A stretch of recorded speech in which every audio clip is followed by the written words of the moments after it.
चुनाव लड़ेंगे?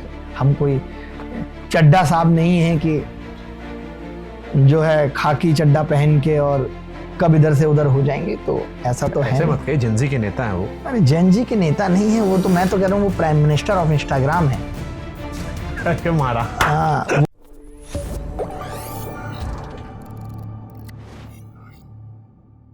तो चुनाव लड़ेंगे?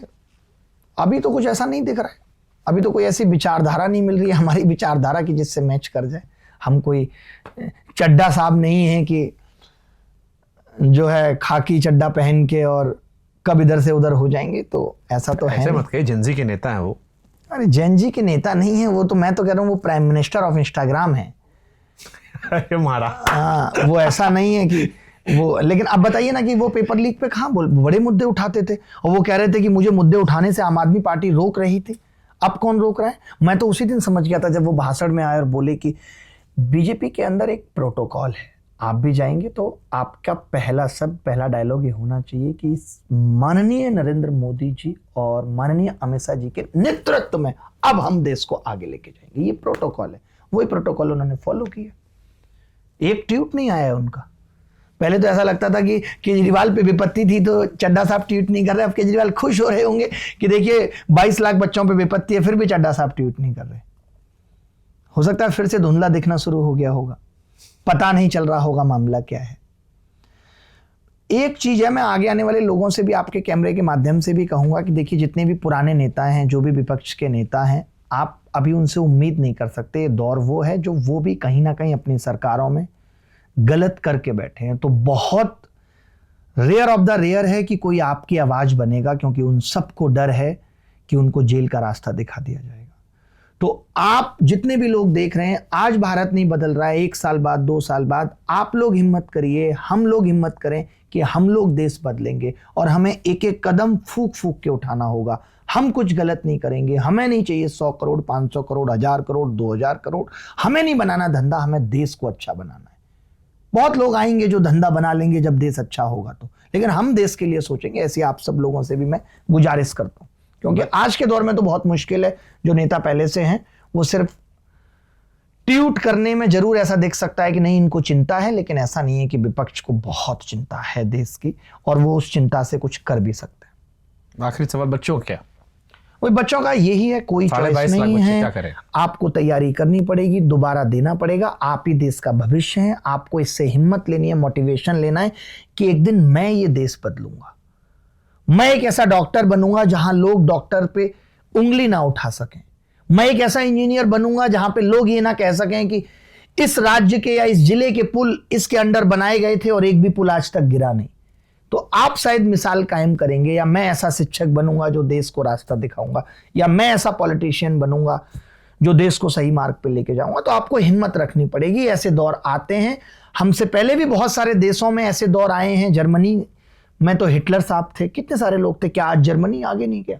मैं जर्मनी गया एक बार, मैंने देखा यार वहां 72-73 साल के लोग काम कर रहे हैं, यंग बोलते हैं वो अपने आप को। वहां का लाइफ स्टाइल ऐसा है, वहां का खाना ऐसा है। हमारे यहाँ क्या है साहब? हमारे यहाँ तो धनिये में लीद मिला दी जा रही है, पकड़ी जा रही है। बड़े बड़े ब्रांड, पहले ऐसा सुनते थे वो ब्रांडेड है ये चीज, ऐसा बोला जाता था।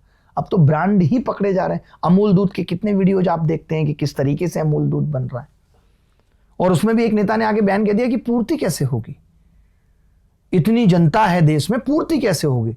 तो जहर पिला दीजिए उसको, पूर्ति कैसे होगी? आज से 2 साल पहले पिताजी हमें कहा करते थे कि बेटा गाय भैंस पाल रहे हो तुम, दूध 250 रुपए पड़ रहा है, बाहर 80 में मिल जाएगा। अब समझ में आता है कि बाहर 80 में कैसे मिल जाता है। अगर सच में दूध मिले तो वो इतना ही महंगा पड़ेगा। तो महंगाई तो सच में बहुत बढ़ गई है। वो तो कंट्रोल मिलावट से की जा रही है, नकलीपन से की जा रही है। मैंने वर्कआउट करना शुरू किया तो मैंने कहा यार दूध पी लूं मैं। उसने कहा दूध नहीं पीना आपको। फिर मैं एक दिन वीडियो देख रहा था कि दुनिया के जो भारत के बड़े बड़े सेलेब्स हैं दूध पीना छोड़ चुके हैं दूध। तो मैंने ट्रेनर से पूछा, मैंने कहा यार हमारे यहाँ तो कहते थे पहले कि दूध पियोगे बचपन में, बताइए ऐसा वैसा।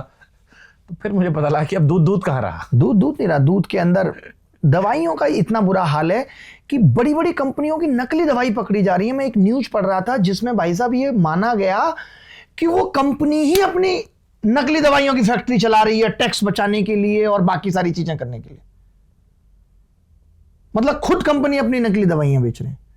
तो नकली दवाइयों का दौर, सोचिए आज दवाई खाने में डर है। और ऐसा होता भी है, मैं कई बार देखता हूं कि सरदर्द की गोली उतना काम नहीं कर रही जितना पहले करती थी। सच में नहीं कर रही हैं दवाइयां काम उतना। तो वैक्सीन का हाल आपने सुना कि वैक्सीन लगी उन लोगों की आज क्या स्थिति है। सब लोगों को आज बीमारियां कितनी हो रही हैं, ट्राइग्लिसराइड, हम लोग चेकअप कराते हैं, कोलेस्ट्रॉल बढ़ जा रहा है, पहले इतना नहीं बढ़ता था, आज लेकिन बढ़ रहा है। हर चीज में मिलावट है, सरसों के तेल में चावल का तेल मिला आ रहा है। क्या करोगे आप? रील चलाइए, रील चलाते रहिए, बस पूरे दिन यही काम है कि आप रील देखिए, आईपीएल देखिए, आप रेल मंत्री की रील देखिए, आईपीएल देखिए। इतना काम देश के युवा और नौजवान को दे दिया गया है कि आपको देश हित में सोचने में या किसी और चीज के लिए आपके पास वक्त ही नहीं है। फ्री ये जो डेटा दे दिया गया जिस पे कोई कंट्रोल नहीं है, लोग कहेंगे क्या दिक्कत है। भाई नौजवान जो होता है वो कच्चे घड़े की तरह है। सरकारों का, घर वालों का, इन सब का काम था कि उसको सही सेप दी जाए, लेकिन हमने क्या किया, उसको फ्री डेटा देके इतना बड़ा एहसान कर दिया है कि डूबे रही है। रील्स पे रील्स बन रही हैं, वो बड़ा अच्छा लगता है डायलॉग, ये जो रील्स पे रील्स बन रही हैं ये सब इस सरकार की देन है। माना है, मोदी जी ने माना है ये बिहार चुनाव के उसमें कि ये सब हमारी देन है।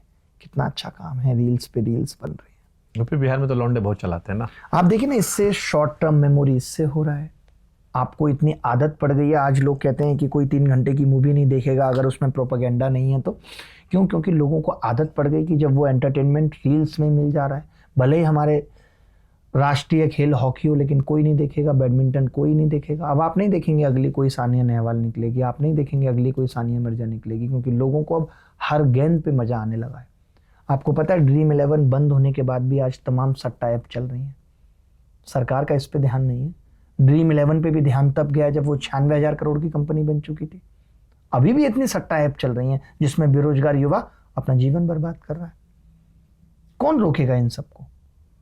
ट्रेडिंग, स्टॉक ऑप्शंस, ये सब में युवा अपने माँ बाप के जेवर गिरवी रख दे रहा है बिना उन्हें बताए। ऐसी तक घटनाएं और मैसेजेस हम तक पहुंचते हैं कि सर मैं बर्बाद हो गया हूं, क्योंकि कोई नहीं बता रहा है सही रहा क्या है। ऑनलाइन तो यही सब सुनने को मिल रहा है। चाइना में भी रूल आया है कि वहां पे इन्फ्लुएंसर वही बन सकता है, हेल्थ की जानकारी वही दे सकता है जिसको हेल्थ की कोई डिग्री है, वो एक्सपर्ट है। हमारे यहाँ तो कोई भी ज्ञान देके चला जा रहा है, किसी भी चीज पे ज्ञान देके चला जा रहा है।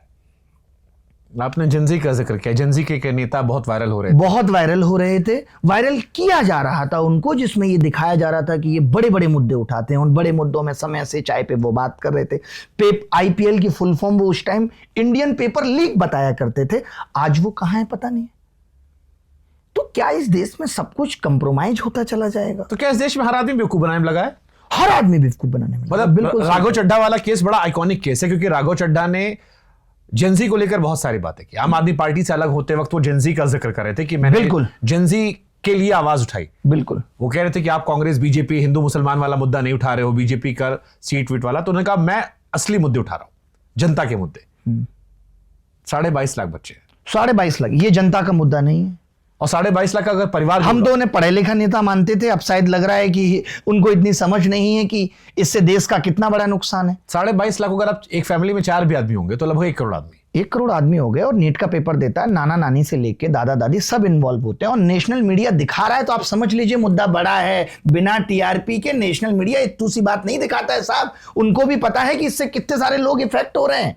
नेशनल मीडिया में आने का मतलब है, हम तो डीओपीटी मिनिस्टर साहब से भी मिले थे, उन्होंने खुद कहा कि हम सिर्फ नेशनल मीडिया देखते हैं। अब पता नहीं क्यों नहीं देख रहे नेशनल मीडिया, टीवी देखते हैं बस, वो यूट्यूब नहीं देखते। और फेसबुक का तो दौर ही खत्म हो गया। जिस तरीके से पेज बंद हो रहे हैं, लोगों के आवाज उठाने से रोका जा रहा है। फिर हम एक तरफ कहते हैं कि नहीं यार, हम तो श्री राम के जीवन से सीखते हैं, जो आदमी रात में निकल के अपनी आलोचना सुनता था कि कौन मेरे बारे में क्या कह रहा है, और यहां आलोचना रुकवाने के लिए आईटी एक्ट लाया जा रहा है कि आप बोल नहीं सकते। और क्यों ना बोले? मतलब मैं यही पूछना चाहता हूं। मुझे भी बहुत लोग बोलते हैं कि भाई आप क्यों बोलते हो। खुद मेरे घर में भी लोग मुझे बोलते हैं कि आप क्यों बोलते हो। अच्छा, कोई नहीं बोलेगा, कोई नहीं बात करेगा। आपको पता है, अगर लोगों ने बात नहीं की होती, नहीं मुद्दा उठाया होता, तो आज ये पेपर कैंसिल भी नहीं हुआ होता। नीट 2024 में ये लोग इतनी जल्दी प्रोसेस करके निकल गए थे कि मुद्दा बढ़ता उससे पहले ही लोग डायरेक्ट सुप्रीम कोर्ट पहुंच गए। एक गलती ये हुई थी नीट के टीचर से कि डायरेक्ट सुप्रीम कोर्ट जाने का मतलब कई बार होता है कि आप हार के आ गए तो अब आपके पास ऑप्शन नहीं है। और हम भी देखते हैं एसएससी के इतने मुद्दों में हमने पीआईएल लगाई, इतनी सारी पिटीशंस हमारी गई जिसमें हमने 2.5 साल दिया साहब, और सुप्रीम कोर्ट में अंत में हमें यह कह दिया गया कि better luck for next time. High court ने हमें कह दिया हमारे हाथ बंधे, हम नहीं कर सकते। आदमी कहां न्याय मांगने जाए? 2023 एसएससी वाला बच्चा रो रहा है, 2024 वाला रोता रह गया। सड़क पे आओ तो पीठ को पायदान बना देंगे मार मार के। आपने देखा ट्री बिहार वाले में? भाई आंदोलन का अधिकार जो संविधान में दिया गया है, आप अपनी नाराजगी दिखा सकते हैं, आप वो नहीं दिखाने दे रहे। आप अपनी गलती मानने को तैयार नहीं। यही लोग सबसे ज्यादा परिवारवाद की बात करते हैं। अगर परिवारवाद की बात करते हो तो क्यों आपने निशांत कुमार को स्वास्थ्य मंत्री बना दिया जिनका खुद का स्वास्थ्य ठीक नहीं है? क्यों बना दिया आपने? क्यों आपने बिहार में एक ऐसे आदमी को शिक्षा मंत्री बना दिया है जो सच में शिक्षित नहीं है? मैं नहीं मानता कोई शिक्षित आदमी इस तरीके का झाड़ फूक में बिलीव रखेगा। क्यों मदन दिलावर जी को आप ढो रहे हो अभी तक, जिस आदमी को इंग्लिश बोलनी नहीं आ रही है? और इंग्लिश बोलना छोड़िए, आप कह रहे हैं कि नीट का exam is not a big deal. यानी ये लोग सच में दूरदर्शी नहीं है। जो मैंने बात कही कि आप अगर नकली डॉक्टर बनाएंगे, नकली पुलिस बनाएंगे, नकली शिक्षक बनाएंगे तो देश किस दिशा में जाएगा? पढ़ाई का मैप खत्म हो गया है। प्रधानमंत्री जी अपनी रैली में खुद कभी पढ़ाई की चर्चा नहीं करते। वो कहते हैं ये जो रील्स पे रील्स बन रही हैं, इसको एंजॉय करना चाहिए देश को। आपने डेटा दे दिया है, आप इस्तेमाल करिए। सोशल मीडिया कितना मर्जी कंज्यूम करिए, लोगों के पास कहां वक्त है अपने भविष्य के बारे में सोचने के लिए। यह भी साफ सरकार की जिम्मेदारी है। बहुत ऐसे देश हैं जो सोशल मीडिया को भी कंट्रोल करते हैं। मेरा बच्चा पूरे टाइम मोबाइल चाहता है, मैं नहीं दूंगा, मुझे पता है इसके भविष्य का सवाल है। मैं नहीं मानता कि ये लोग सच में देशभक्त हैं। मुझे इनकी देशभक्ति पे शक है। अगर इनकी देशभक्ति इतनी अच्छी होती तो ये बताते कि नहीं, हम देश के भविष्य को नकली डॉक्टर, नकली पुलिस और नकली शिक्षक के भरोसे नहीं छोड़ेंगे। बताओ आप, ये कितनी दुख की बात है कि आप हर एग्जाम में जो बच्चे 18-18 साल के हैं, जिसका दिमाग अभी एक कच्ची मिट्टी की तरह है, आप उस पर अत्याचार करोगे, वो किस दिशा में मुड़ेगा? पेपर क्यों लीक? थोड़ा बड़ा बन गया तो शायद देश छोड़ जाएगा। पेपर क्यों लीक होते हैं? पेपर मैंने एक स्टोरी की, जब मैं पढ़ रहा था रिसर्च में, तो एक तो ये था कि सरकारी नौकरी ना के बराबर है, प्लस अभी भी माइंडसेट है कि सरकारी नौकरी आ जाएगी तो रुतबा बढ़ जाएगा। बिल्कुल। 1000 में से शायद जो लोग एग्जाम देते होंगे, बमुश्किल से 1-2 निकलते होंगे। तो पागलपन है। पागलपन जहां होता है वहां पैसा आता है, पैसा जहां आता है वहां करप्शन होता है, करप्शन जहां आता है। क्या आपका क्या एनालिसिस था? जब चीजें सिस्टमैटिक नहीं होती तब लोग मजबूर होते हैं करप्शन करने पे। एक पेपर लीक जो आज हुआ है वो अगले 2-3 साल तक पेपर लीक के लिए लोगों को मोटिवेट करता रहेगा कि यार नीट में तो अब क्या होगा, नीट के बच्चों का भरोसा टूटेगा, यार कितनी मेहनत कर लो, इससे अच्छा है पिताजी भी सोचेंगे यार 60 लाख जमा कर देता हूं। आप जिन बच्चों ने पेपर खरीदा, मेरा तो यह भी मानना है कि उनको भी सजा दो। जिन्होंने पेपर खरीदा तब लोगों के अंदर डर बैठे। ये जिम्मेदारियां सरकार की हैं कि पेपर लीक कैसे रोकेगा। भाई जो खरीद रहा है उसको भी सजा दो, जो बीच में दलाल था, जो इन्होंने ये लोग पकड़े हैं तो दलाल है जस्ट, और जिसने दिया पेपर एंट्री के आदमी ने, उसको भी सजा दो।